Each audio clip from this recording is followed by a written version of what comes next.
Dahil po sa tag-init, uso ang mga out-of-town trip para syempre mag-unwind. Syempre, gusto natin makasama tayo sa lakad ng pamilya o barkada, pero kapag naiwan, talaga namang nakakatampo. Tulad na lang ng isang pusa sa Quezon City na nagtampo nang hindi maisama sa outing ng kanyang fur lola.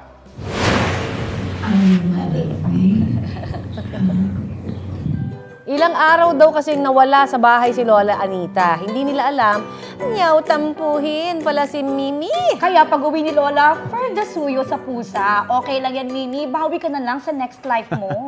Hindi naman nakatiis si Mimi at all is forgiven. Kaya hindi rin nagtagal, back to BFFs na ang dalawa. Ang panunuyo ni Lola, kinaaliwan ng 1.6 million viewers sa TikTok. Kaya naman kayo ay certified Trending! Kapuso, alamin ang maiinit na balita. Bisitahin at mag-subscribe sa GMA Integrated News sa YouTube. Sa mga kapuso abroad, samahan nyo kami sa GMA Pinoy TV at sa www.gmanews.tv.